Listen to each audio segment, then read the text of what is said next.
Bonsoir téléspectateurs, je m'appelle Annie Bazinga, résidente de la Californie, je suis congolaise et ce soir j'ai deux invités qui vont nous parler de Congo Prosperity Catalyst, CPC. Nous avons d'abord Monsieur Kapapa à ma droite, et ensuite nous avons Monsieur Kachal. Bonsoir. Bonsoir. Monsieur Kapapa, voulez-vous vous présenter s'il vous plaît?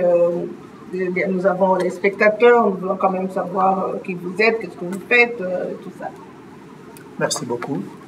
Je suis congolais, je suis marié, 4 enfants, j'ai un diplôme de génie chimique de la Chine et je travaille comme responsable de production dans une société sur place avec comme expertise en... Alors, et Monsieur Kachal? Ouais, je m'appelle Pierrot Kachal, je suis congolais, je suis marié, père de 3 enfants, j'ai 4 diplômes universitaires avec une licence en gouvernement et 3 graduats avec un graduat en business, sciences sociales et éducation générale. Je suis aussi spécialiste de diversité. J'ai servi comme inspecteur d'élection en Californie pour les élections générales, locales, régionales et fédérales. Sans plus tarder, nous allons commencer avec la première question.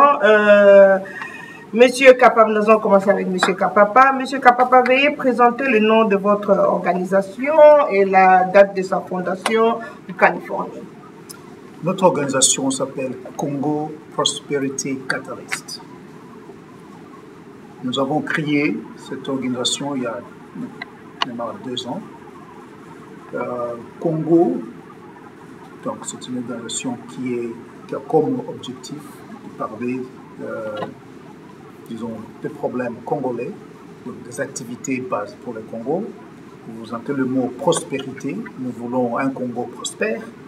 Et le catalyste, pour ceux qui comprennent, le mot catalyseur, c'est-à-dire nous ne voulons pas des actions à petits pas, nous voulons des actions à grands pas pour avoir un grand impact. Voilà. Merci. Eh bien, comme je l'ai dit tout à l'heure, nous avons 2 invités. Les 2 sont les fondateurs de CPC. Nous allons maintenant poser la question à Monsieur Kachal. La question est la suivante. Pourquoi vous avez fondé cette organisation et quelle est la mission et vision de votre organisation en relation avec notre pays qui est la RDC? Nous avons fondé notre organisation Congo Prosperity Catalyst en 2015 parce que nous aimons d'abord notre pays, le Congo. Nous aimons notre peuple, mais aujourd'hui le Congo va mal. Le Congo ne marche pas. Alors, étant qu'enfant du Congo, ça me fait mal de voir que mon peuple souffre. Les gens n'ont pas à manger. Il y a l'insécurité qui règne dans tous les pays. Les troupes de l'ONU sont là depuis 1989. L'armée ne protège personne. Il n'y a pas de loi. Il y a les désordres partout. Alors, les gens sont tués, les femmes sont violées chaque jour. Les jeunes filles sont... Alors, où est-ce que nous allons? Où est-ce que nous allons? Les pères de l'indépendance ne sont pas battus pour que nous puissions avoir un pays en désordre. Ils veulent qu'on puisse avoir un pays libre, où il y a des lois et ordres, où tout marche très bien. Aujourd'hui, notre pays va mal. Alors, on a décidé qu'il était temps qu'on puisse aussi amener notre contribution au pays. C'est la terre de nos ancêtres. Alors, en 2015, on a décidé de légaliser notre organisation auprès du gouvernement de la Californie à la date du 13 avril 2015. Mais ça fait longtemps que nous planifions cette histoire avec M. Manou. Donc, entre parenthèses, depuis 2011, nous avons notre projet de société qui est prêt dans tous les domaines pour accélérer l'industrialisation et le développement du Congo. Alors, nous voulons que le Congo puisse devenir une démocratie constitutionnelle. Par exemple, nous sommes aux États-Unis, ils respectent leur constitution. Et voilà, aujourd'hui, ils sont le pays le plus puissant du monde. Mais au Congo, chez nous, la constitution n'est pas respectée. Mais ce Kabila ne veut pas partir. Il est là depuis 2001. Ça fait 17 ans qu'il est là. Mais il y a la pauvreté, les gens ne mangent pas 3 fois par jour, il y a la salubrité partout, les gens n'étudient pas, les militaires ne respectent pas la loi, ils tuent les gens, c'est inacceptable. Nous voulons préserver notre jeune démocratie pour qu'un jour nous puissions devenir un exemple de démocratie en Afrique, nous puissions devenir une puissance militaire numéro 1 en Afrique et nous puissions devenir une puissance économique en Afrique numéro 1. Comme aux États-Unis, bien sûr, comme vous vivez en Californie, vous voyez tout ça. Eh bien, nous allons passer maintenant à M. Kapapa. Puisque nous parlons de Kabila, M. Kapapa, j'ai une autre question par rapport à M. Kabila. Il a dit tout à l'heure que sa majorité présidentielle et l'opposition a échoué. Ma question est la suivante.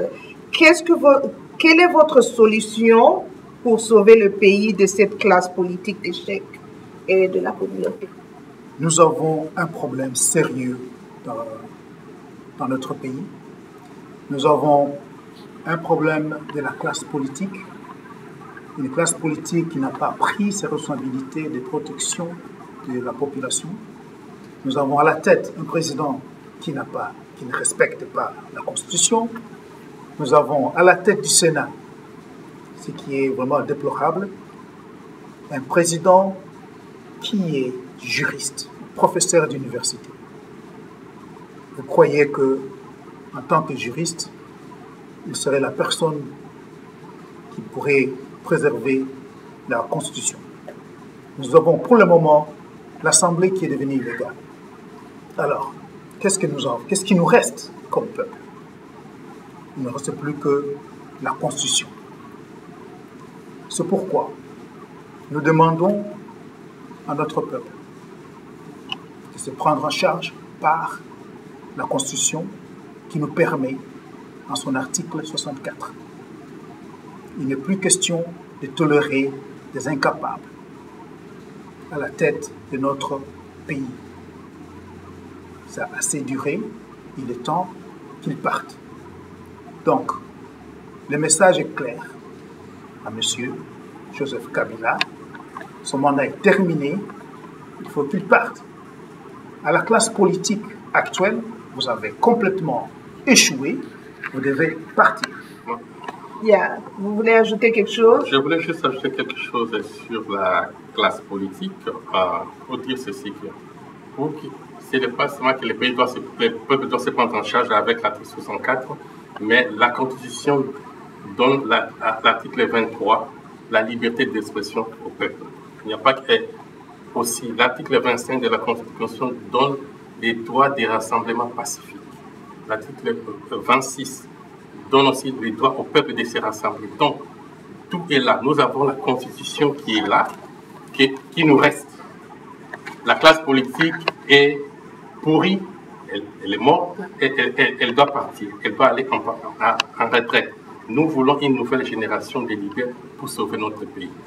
C'est déplorable aujourd'hui de voir comment est-ce que les politiciens congolais changent de partis politiques. Ils n'ont pas de philosophie politique. Ils créent des plateformes chaque jour sans même avoir un objectif. Alors nous ne voulons plus de ça. Ils doivent partir et la nouvelle génération est prête à les remplacer. Alors, rentrons un peu dans l'histoire, car aujourd'hui, notre pays, comme vous l'avez dit tout à l'heure, a perdu sa dignité. Et chaque fois que notre pays, on organise des manifestations, parce que tout à l'heure, là, vous allez parler de la marche pacifique. Est-ce que vous croyez que cette marche pacifique sera possible, puisqu'il y a toujours l'armée qui intervient, il y a des gens qui ont peur. Qu'est-ce que vous pensez de cette marche pacifique? Tout le monde en parle, M. Manon. Oui, les marches pacifiques dont nous parlons vont marcher dans la mesure où notre police marche avec nous.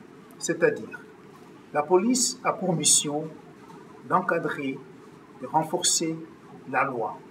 Or, les marches pacifiques qui vont se dérouler seront organisées en fonction de la loi. Et nous demandons à la police de protéger, d'encadrer les masses qui vont marcher pacifiquement. Quant à l'armée, vous êtes une armée du peuple et pas une armée du président. Votre rôle, c'est que pendant ce temps difficile, c'est de protéger l'intégrité nationale, s'assurer que les frontières sont protégées et qu'il n'y ait personne de l'extérieur qui vienne intervenir en ce moment-ci. Nous comptons sur vous. Et n'oubliez pas que la loi que nous avons pour le moment, la Constitution, vous permet de refuser toute commande qui est à la contre de la loi. Merci. Madame Pierrot. Voilà, Monsieur Kapapa nous a un peu éclairé sur ces manifestations, mais je crois que Monsieur Pierrot a une petite présentation à faire. Il va continuer avec des chiffres concrets. Voilà, Monsieur Pierrot, à vous la parole. Pour répondre à votre question, Maman Bazinga, nous avons une constitution. Nous espérons que au pays, ils vont respecter les articles de la Constitution. Ici, l'article 16 nous dit que toute personne a droit à la vie. C'est ce que Dieu nous a donné. C'est-à-dire qu'à notre naissance, nous avons le droit à la vie, la liberté, poursuite de bonheur. Nous pensons que le gouvernement de Kabila va respecter cette loi-là. L'article 23 de la Constitution dit que tout individu a droit à la liberté d'expression. C'est ça l'article 23. L'article 25 dit que chaque Congolais a droit à participer aux réunions pacifiques. C'est le 25. 26, ça dit que le Congolais a droit à participer aux manifestations publiques. 26. 64, ça dit que chaque Congolais a droit de faire échec à un gouvernement qui prend le pouvoir par force. Donc, c'est garanti dans la Constitution. Le gouvernement ne peut pas interdire les gens à manifester, à chasser ceux qui sont là d'une façon illégale, comme aujourd'hui. Mais ce Kabila est là illégalement, il doit partir. Donc, le peuple a le droit de manifester. Quand le peuple souffre, il voit que le pays ne marche pas bien, il a le droit de manifester et chasser ce gouvernement-là. Donc, M. Kabila doit se préparer à partir. L'article 36 dit que le gouvernement garantit les droits de travail. Au Congo, il n'y a pas de travail. Aujourd'hui, le taux de chômage est au-delà de 90%. Ça, c'est quel pays? L'article 58 dit que les richesses nationales doivent se partager d'une façon équitable. Mais aujourd'hui, ce que nous voyons est qu'il y a l'inégalité salariale. Les parlementaires touchent 13 000 chaque mois, les ministres touchent 30 000 $ par mois, les PDG des entreprises publiques touchent 25 000 $ par mois, mais un soldat qui touche 40 $, 70 $, qu'est-ce qu'il va faire avec ça? Un fonctionnaire touche 40 $, qu'est-ce que les gens vont faire avec ça? Donc, nous demandons d'abord qu'on arrête l'inégalité salariale et qu'on puisse payer bien les gens, que les gens puissent acheter de la nourriture pour leurs enfants, envoyer les enfants à l'école et bien nourrir leurs familles. Alors nous voulons un nouveau gouvernement que Kabila démissionne d'ici le 31 décembre.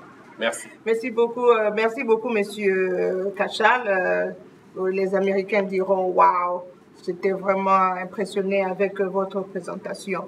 Et alors, il y a encore une question avant que nous passions à la catégorie sur la défense militaire. Une dernière question. Est-ce que le gouvernement Kabila respecte la justice et le droit de l'homme, à votre avis? Mais au Congo, il n'y a pas de justice. La justice qui est là, c'est pour avantager une seule personne, c'est Joseph Kabila. Il n'y a pas de justice au Congo. Donc, ceux qui sont au gouvernement, ils peuvent tout faire. Alors, vous voyez, aujourd'hui, toutes les institutions, d'abord, illégales. Les droits de l'homme n'est pas respecté. La personne congolaise n'est pas respectée. Quand les gens manifestent, la police va là-bas pour tuer les gens. Il n'y a pas de justice. La justice est là pour protéger les plus forts. Donc, le peuple qui n'a pas de force est négligé. Il n'y a pas de justice pour le peuple. Vous voyez, au Kivu, les femmes sont violées, les filles sont violées. Il n'y a pas de justice pour eux. Les gens qu'on tue chaque jour, il n'y a pas de justice pour eux. Ce que nous nous demandons est que nous puissions avoir un pays libre, mais des lois et ordre. C'est ce que nous voulons dans le Congo de demain après Kabila. Un pays où les gens sont libres chaque jour, ils peuvent vaquer librement dans leur occupation, et un pays où il y a la loi et il y a ordre. Mais aujourd'hui, le Parlement congolais, c'est-à-dire qu'il y a l'Assemblée et le Sénat, ils sont tous illégaux. Alors, les lois qui sont censées passer là, qui va suivre ces lois-là? Personne. Alors, ce que nous nous proposons dans le Congo de demain, toutes les lois qui ont été passées par le Sénat seront annulées. depuis mai 2012, le Sénat congolais est illégal. Tous ces lois seront annulés dans le Congo de demain. Les lois passées par l'Assemblée nationale, qui est illégale depuis février de cette année, tous ces lois seront annulés parce que ce n'est pas une bonne façon d'éduquer notre peuple, notre jeunesse. Dans la maison, nous disons à nos enfants de respecter les autorités. Mais lorsque ces autorités sont illégales, ils passent des lois illégales, mais quel exemple ils montrent aux enfants congolais? C'est-à-dire qu'il faut vivre dans les désordres. C'est inacceptable. Nous, ce que nous devons, Kabila doit démissionner d'ici le 31 décembre. Et dans le Congo de demain, nous allons avoir des institutions légales, des autorités légales, et le pays va marcher. Nous voulons un pays libre, des lois et ordres, comme ici aux États-Unis. Ok, merci beaucoup, M. Kachal. Maintenant, nous allons passer à une autre catégorie. C'est la question va s'adresser à M. Kapap. Parlons maintenant de la prospérité, parce que en fait, c'est tout le monde qui parle de la prospérité pour qu'on soit à l'aise et tout ça. Prospérité économique, il y a la prospérité sociale. Vous avez invoqué ça tout à l'heure. Alors, le bien-être de la population, tout le monde le sait, c'est un point très important. Investissement, le commerce et tout ça. Bon, je m'adresse maintenant à vous, monsieur. Quelle est votre vision pour rattraper le retard? Parce que si nous voyons depuis l'indépendance, nous avons vraiment reculé. Ça, c'était un point très important. Nous avons reculé. Maintenant que vous avez des bonnes visions, ce sont de très bonnes idées. Mais je suis curieuse de savoir votre vision. Qu'est-ce que, pour rattraper ce retard en accélérant le développement, qu'est-ce que vous pensez que vous pouvez faire pour résoudre le problème? Merci encore une fois pour la question. Tout est dans le nom de notre organisation. Je vais continuer un peu sur ce que Charles vient de dire. La paix. La paix est très importante. Sans la paix, on ne peut rien construire. La prospérité est un produit de la production. Nous devons, continuer avec ce que vient de dire Kacha, nous devons avoir la paix sur toute l'étendue de la République. C'est-à-dire, toutes ces poches-là, des petites armées, ça doit disparaître. Rien à faire, ça doit disparaître. Une fois qu'on a la paix, nous devons créer un environnement d'investissement, que ce soit un investissement à l'extérieur ou à l'intérieur, pour que nous puissions produire. Nous devons produire pour garantir une prospérité pour notre population. Nous avons tout ce qu'il faut pour produire. Nous avons les ressources humaines. Nous avons nos ressources minières. Nous avons la terre. Nous avons tout ce qu'il faut. Tout ce qui nous manque, c'est le leadership. Nous avons besoin d'un bon leader qui va nous mettre tous ensemble pour que nous puissions produire. Il n'y a pas un pays qui est prospère sans qu'il puisse produire et avoir au moins une suffisance alimentaire. On va arriver à avoir une indépendance alimentaire. Une population qui est productive doit être nourrie. Vous comprenez? Donc, comment est-ce que nous allons accélérer, puisque c'est vrai, nous sommes en retard. Vous pensez que nous pouvons rattraper le système américain? Ok. Ce que nous voulons, ce n'est pas rattraper quelqu'un. Ce que nous voulons, nous avons nos objectifs à nous. Savoir d'abord une indépendance et éliminer cette dépendance de l'extérieur. Les catalystes, le troisième mot de notre organisation, c'est les mots clés qui vont nous pousser à nous développer. C'est-à-dire, nous allons avancer par projet. Nous aurons des projets. Nous n'allons pas avancer linéairement, nous allons avancer en parallèle, avec des projets bien définis et qui sont revus régulièrement pour nous assurer que nous ne nous éloignons pas de nos objectifs. Cela est possible. Il suffit que nous ayons un leadership qui est focus, qui est concentré sur l'objectif. Et il n'y a pas de droit. Je suis sûr que nous pouvons y arriver. Je crois que M. Kachal a un mot à ajouter là-dessus. Oui, je voulais juste ajouter quelque chose, parce que vous avez parlé de la prospérité, si nous avons notre vision pour le Congo de demain. Je voulais juste vous dire que nous avons développé depuis plusieurs années, comme je venais de dire, que nous avons, depuis 2011, notre projet de société détaillé de A à Z dans tous les domaines. Alors, notre vision, c'est Destination Prospérité 2060. Pourquoi nous disons Destination Prospérité? C'est-à-dire que les prochains 43 ans de prospérité. Pourquoi nous disons cela? Parce que 2060, parce que dans la vie, pour faire un progrès, il faut mesurer ces progrès. Alors, ça fait 57 ans qu'on a eu l'indépendance. Le Congo est aujourd'hui par terre. Alors, nous voulons mesurer notre progrès de futur. C'est-à-dire que les 43 ans à venir, bientôt, dans 43, ça sera le centenaire de l'indépendance du Congo. Dans 43 ans. Alors, à quoi doit ressembler notre pays dans 43 ans? C'est ça notre vision. On dit Destination Prospérité 2060, les prochains 43 ans de prospérité de la République démocratique du Congo. Ça, c'est la grande vision. Mais dans ça, il y a des projets que M. Kapapa vient de dire. Nous avons les projets, de faire les jumelages stratégiques de coopération entre les provinces congolaises et les États américains. C'est-à-dire pour accélérer l'industrialisation, le développement et la stabilité et la prospérité du Congo, nous allons faire ces jumelages-là entre les provinces congolaises et les États américains. 3.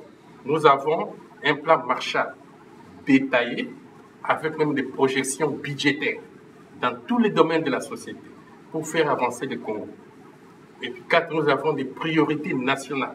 C'est-à-dire, je venais de toucher, c'est-à-dire que les peuples doivent avoir les biens de première nécessité. C'est-à-dire que vous êtes ici aux États-Unis, les matins vous rêvez, vous avez l'eau potable, vous avez l'électricité, vous avez, si ça ne va pas, vous pouvez appeler votre médecin, vous avez les moyens de transport, vous avez les moyens de communication, vous avez une voiture.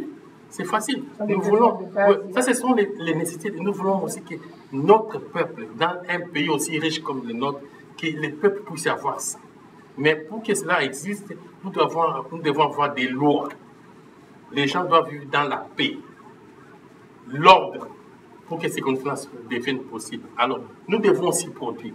Aujourd'hui, le Congo dépend beaucoup de l'importation. On ne peut pas survivre avec l'importation. On doit exporter, on doit produire. C'est pourquoi, dans notre projet Vision, nous avons aussi la vision de créer 11 centres stratégiques de recherche, sciences et développement. Donc, je répète bien, les centres de recherche, sciences et développement, comme ça, on va commencer à inventer nos produits que nous allons aussi commencer à vendre dans les marchés mondiaux. Pas seulement importer, mais exporter. Mais lorsqu'on balance l'exportation et l'importation, moi je pense que le Congo sera un pays extraordinaire. Alors nous voulons aussi commencer à fabriquer les produits made in DRC, c'est-à-dire que les produits fabriqués dans notre pays. C'est comme ça qu'on va exceller. On doit diversifier l'économie. L'économie ne doit pas être basée sur les minéraux, mais nous avons l'électricité, nous avons les bois, nous avons l'agriculture. Et puis nous sommes un pays riche, nous avons un sol qui est très très riche. Oui, alors on doit diversifier l'économie, c'est ça la prospérité, et les gens seront bien payés. On peut maintenant voir la main-d'œuvre de l'extérieur, les gens qui viennent chercher du travail chez nous, comme les gens quittent le monde entier pour venir chercher le travail ici aux États-Unis. On fait que cela devienne chez nous au Congo. C'est ça la vision des 43 ans à venir et au-delà. Mais d'abord, on doit avoir quelque chose qu'on doit mesurer, c'est ça. Mais on va mesurer nos progrès, comme venait de le dire M. Kapapa. Il y a encore une autre question, toujours à M. Kapapa. Vous pensez qu'il y aura élection en 2018? C'est ça ma question. Parce que tout le monde se demande, est-ce qu'il y aura nécessairement les élections? Peut-être pas, peut-être ça sera comme la fois passée. Donc, quel est votre avis à ce sujet? Bon. Sur la question des élections, d'après le calendrier qui a été proposé, et puis quand on regarde le passé de ce gouvernement, on ne peut pas faire confiance à ce gouvernement. Plusieurs reprises, nous ont déçus. Je ne vois pas pourquoi aujourd'hui on ferait confiance qu'il y aura élection l'année prochaine. Vous avez bien vu qu'ils ont mis la date de la fin de l'année. Et qu'est-ce qui va se passer? Si jamais on les laissait continuer, il n'y a rien qui nous garantit qu'ils vont organiser ces élections. Donc pour moi, personnellement, je n'y pense pas. Je n'y crois pas. C'est pourquoi nous insistons sur le départ de M. Kabila et son gouvernement avant la fin de cette année. Parce qu'on n'a plus confiance dans son gouvernement, moins encore en lui-même. Donc voilà, madame, ma position là-dessus. Okay. Avant le 31 décembre. Avant le 31 décembre. Merci beaucoup. Vous avez quelque chose à ajouter là-dessus, M. Richard? Je voulais juste dire qu'il n'y aura pas élection du moment que Kabila n'a pas la chance de changer la Constitution. La Constitution, l'article 70, limite à Kabila le mandat présidentiel à 2 termes. Donc, tout ce que Kabila cherche aujourd'hui, c'est de changer la Constitution. Donc, l'année prochaine, il n'y aura pas. Ce calendrier de CENI ici ne sera jamais respecté. Il y aura beaucoup de conditions pour que cette calendrier soit appliqué. Il n'y aura pas d'élection l'année prochaine. Nous connaissons le jeu de Kabila. Il ne veut pas partir. Alors, le peuple doit les chasser. Pas seulement lui, donc toute la classe politique. Ils doivent tous partir. Kabila doit démissionner plus tard le 31 décembre 2017. C'est pourquoi nous appelons le peuple à manifester pour 5 jours à partir du 27 jusqu'au 31. Il ne faut pas se reposer. Il ne faut pas faire une marche d'un seul jour. Il faut manifester pour plusieurs jours. Comme c'était en Égypte, comme ça s'est fait en Thaïlande, à Ukraine ou bien Burkina Faso. Que le peuple marche du 27 jusqu'au 31. Il y a déjà lancé son message de la cloche. Le peuple suit ça. Alors que le peuple marche pour 5 jours à partir du 27 jusqu'au 31, pacifiquement, aller à l'aéroport d'Ingile, là-bas, parler du peuple. On a 10 endroits où les gens vont aller, spécifiquement pour marcher. L'aéroport d'Ingile, palais du peuple, pont Matete, gare centrale, rond-point Gaba, palais de la nation, primature, rond-point Quintambo, place Victoire, rond-point Gaba et place Super. 10 places où si les gens marchent là-bas, ils vont là-bas, ils dorment là-bas, Kabila va démissionner comme ça. Ça a été le cas dans d'autres pays.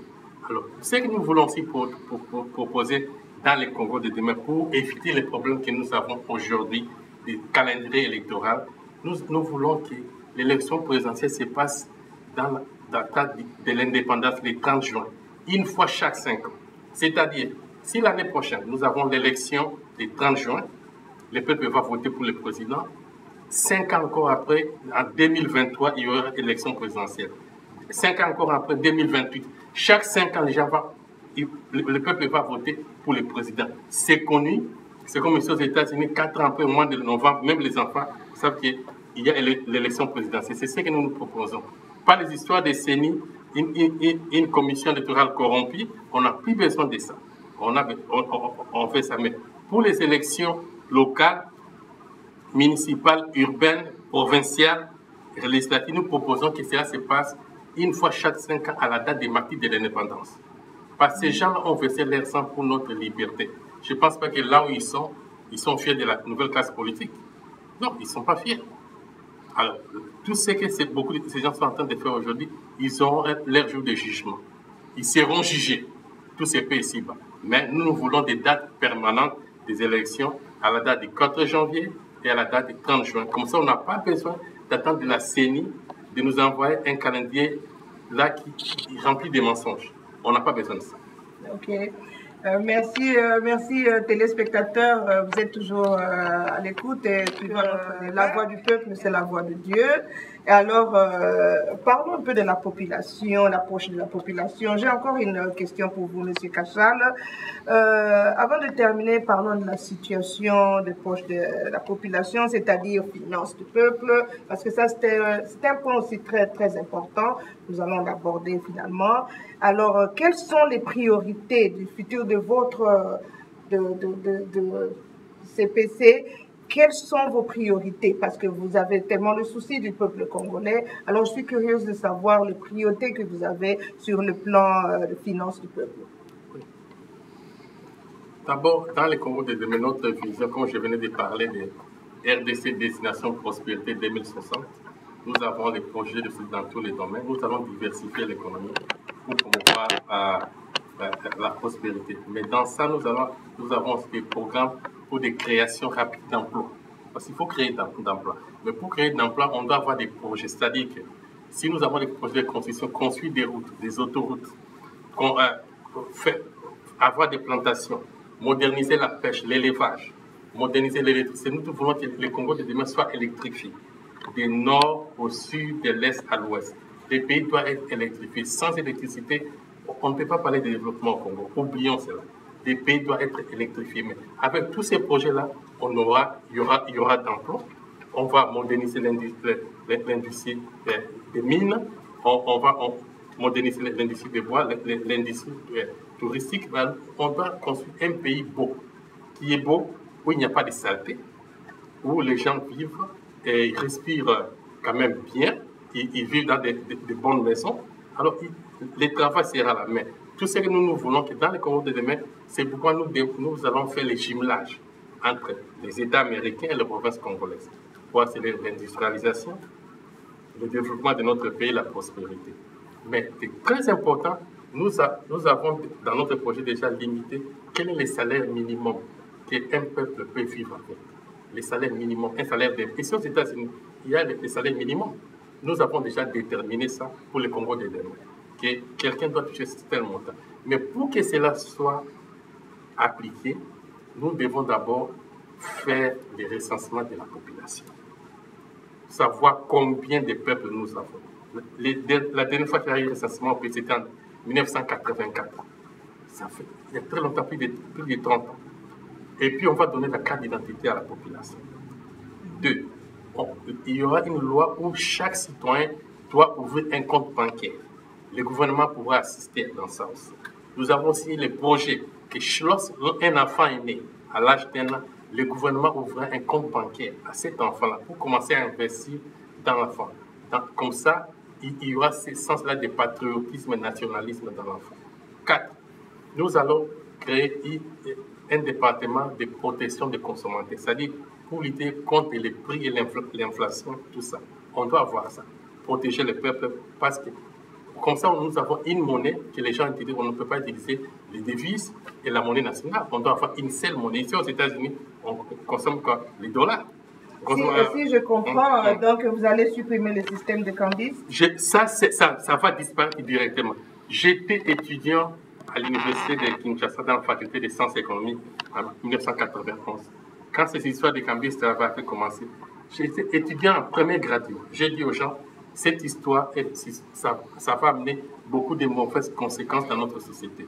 Quand tu vas là-bas, tout le monde vient avec son taux. Qui fait ces taux-là?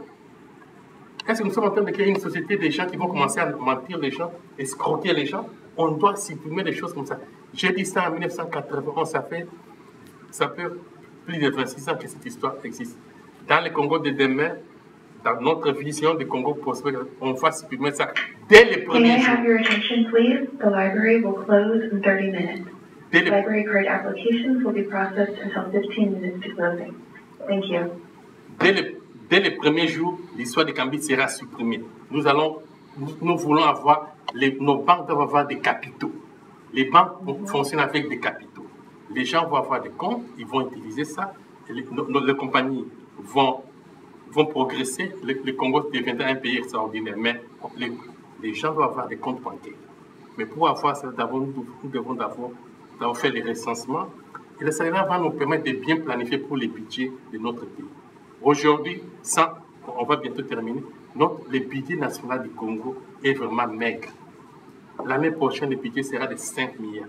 Dans un pays de 80 millions d'habitants. C'est inacceptable. Nous, de la diaspora, nous envoyons plus de 9 milliards par an. Ça dépasse même le budget du gouvernement.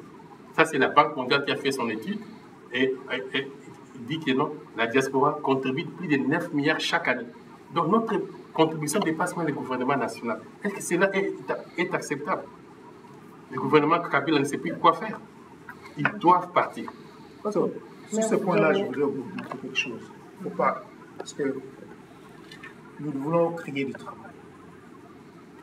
On va créer du travail pour toute la population, c'est-à-dire que vous soyez éduqué ou pas, nous allons avoir des grands projets d'infrastructure. C'est-à-dire, vous n'êtes pas obligé d'avoir un diplôme pour travailler. Si vous pouvez manier une bêche, vous aurez le travail. Okay. Deuxièmement, sur le problème des cambistes ne doivent pas avoir peur. Si vous allez ailleurs, les cambistes ont un guichet d'échange. Nous allons les officialiser. Et ils vont travailler selon les lois. Donc, ils auront des bureaux en bonne et due forme, et tout ça, et les gens vont venir officiellement au lieu de... Parce que nous voyons à Kinshasa, c'est un peu partout, au marché, Matongé, un peu partout, il y a des cambistes, Mamaya, Kato, et Matito, et Kiti. Oui. Donc... Et surtout aussi, c'est pour leur sécurité. On ne peut pas se promener avec de la liquidité partout comme ça. Donc, ils seront protégés par la loi, mais ils doivent œuvrer dans la loi. Donc, vous êtes cambiste, vous voulez travailler, continuer à travailler, vous allez avoir une licence, vous avez votre guichet quelque part où les gens viendront échanger des devises chez vous. Alors, voilà. Pour en arriver là d'abord, on va supprimer ça et maintenant remettre de l'ordre. Maintenant, ils vont aller prendre la licence. Comment c'est dans chaque pays, prenez la licence et vous fonctionnez. Vous allez dans votre guichet. Mais seulement fonctionner comme ça en désordre, c'est inacceptable. Il y a des prix partout, il y a des escroqueries dans tous les niveaux. Kinshasa est tellement corrompu. Non, on ne peut pas continuer comme ça. Il faut de l'ordre. Ouais. Ok. Merci beaucoup. Soyez toujours cloués à vos sièges. Il y a une dernière question qui sera adressée à vous deux. Je ne connais pas vos convictions religieuses, mais j'ai quand même une question. Si vous pouvez me parler de votre foi, bien sûr, en ce qui concerne votre vision CPC du Congo. Ouais, moi, je suis catholique, né et grandi catholique, donc très fier de ça. Je pense que l'Église catholique a beaucoup contribué dans le développement de cette planète. Alors, c'est ça ma foi. Je crois que Dieu nous a créés assez que nous puissions aussi assister nos voisins, même les gens que nous ne connaissons pas. C'est pourquoi, à notre naissance, Dieu nous donne 3 droits: la vie, la liberté et poursuivre le bonheur. Donc, nous sommes sur cette terre. Chaque jour, quand nous nous réveillons, on ne peut pas seulement se soucier de nous, mais aussi se soucier des autres. C'est pourquoi nous sommes là, en train de faire ceci. Nous avons un pays. Nous sommes ici aussi aux États-Unis, mais nous voulons que notre pays ne marche pas, mais essayons d'amener aussi notre contribution. Voilà. Alors, c'est ça ma foi, est que chaque enfant de Dieu doit bien vivre et avancer, et cet enfant pourra aussi contribuer à améliorer la vie d'autres personnes dans le futur. Alors, il faut donner l'égalité d'opportunité à tout le monde dans la société. C'est ça ma foi. Je vois que nous sommes tous des enfants de Dieu. Nous devons bien vivre, avoir une bonne vie. Alors, nous allons un peu rentrer dans l'histoire. Il y a une question qui est en rapport avec le nom du Congo, parce que comme vous le savez, le Congo, à l'époque de Léopold, et après l'indépendance, et après Mobutu, le nom de Congo, quand on parle du Congo, on pense aux guerres. Quand on parle du Congo, on pense aux atrocités. Quand on parle du Congo, on pense aux femmes violées, les enfants et tout ça. Alors, j'ai une question que j'aimerais poser à Monsieur Kapapa. Est-ce que vous pensez que notre pays a perdu sa dignité, spécialement chaque fois que nous parlons de ce nom, il y a toujours des choses négatives. Vous pensez que nous pouvons changer le nom de Congo et, comme vous avez dit tout à l'heure, que nous voulons tout recommencer à zéro? C'est vrai que quand on regarde l'histoire, le mot Congo a toujours été attaché à des atrocités qui vont de très loin pendant l'État indépendant du Congo avec le roi Léopold II, avec l'indépendance, tout ça, la colonisation. Bon, tout ce que nous parlons ici, on parle de la loi. La loi. La Constitution nous permet de faire un changement.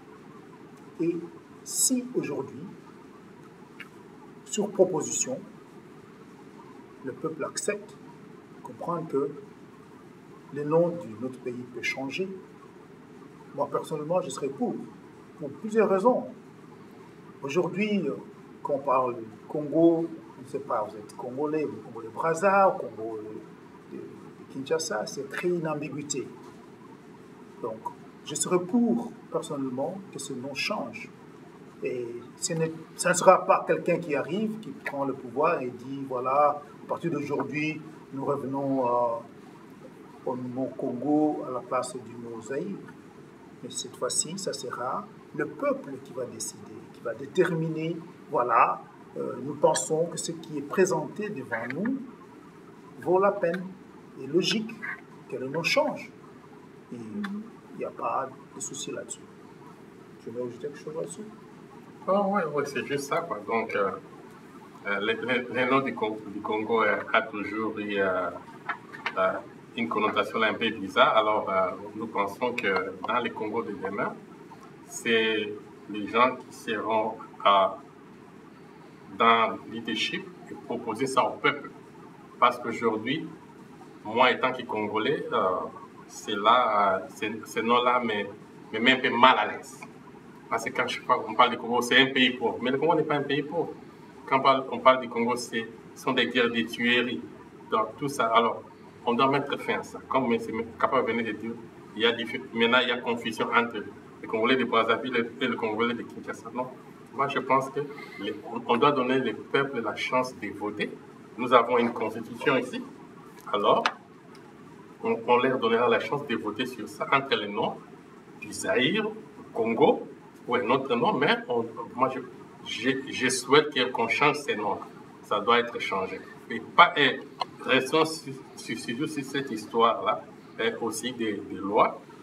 On doit aussi penser aussi à changer notre capitale politique. Parce que Kinshasa est tellement surpeuplé. Nous devons avoir aussi la vision. Il y a très des structures de corruption à Kinshasa. On doit penser à créer une nouvelle capitale politique et Kinshasa pourra devenir une capitale économique. Les Tanzaniens ont fait ça. Ils ont une nouvelle capitale politique. Les Nigériens, ils ont une nouvelle capitale politique. On doit aussi faire pour notre... Parce que Kinshasa est tellement corrompu, on doit avoir une nouvelle capitale politique. Et nous avons déjà fait, notre organisation a déjà fait des recherches. Mais ce n'est pas à nous d'imposer. Il y a la loi là. On va proposer des amendements dans le Congo de demain. Est-ce que vous voulez que ce soit par exemple une selle? Parce qu'on a fait des recherches plusieurs années. La superficie de la commune d'Insele est plus grande que la capitale américaine Washington DC. Sa superficie, la commune d'Insele, elle est plus grande.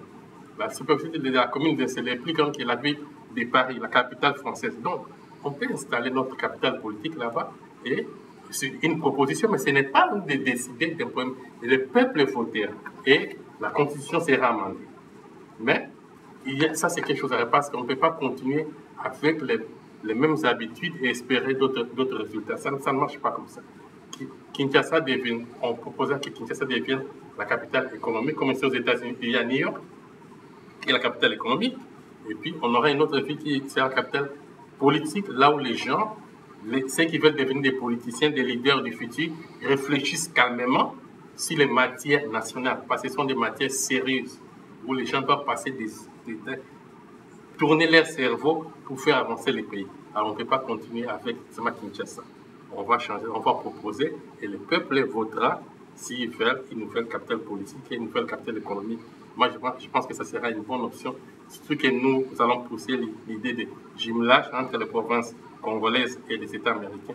Moi, je pense que ça va transformer notre pays pour voir la prospérité que nous souhaitons, la paix et la prospérité. Merci, madame. Merci beaucoup. Nous savons tous que nous sommes en émoi.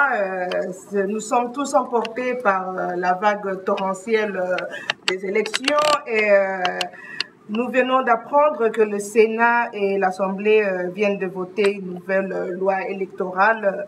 Est-ce que cela veut dire que nous allons maintenant rentrer à ce que nous appelons à l'époque parti unique, impair, mouvement populaire de la révolution? Qu'est-ce que vous en pensez et quelle est votre position? Merci, Vasika, pour la question. Tout ce qui se passe là aujourd'hui, c'est les politiciens congolais qui sont là n'ont pas de conscience. Parce que la loi qu'ils ont fait passer là, c'est pour protéger une seule personne, c'est Joseph Kabila. Ce n'est pas pour l'intérêt des 80 millions de peuples congolais. C'est inacceptable.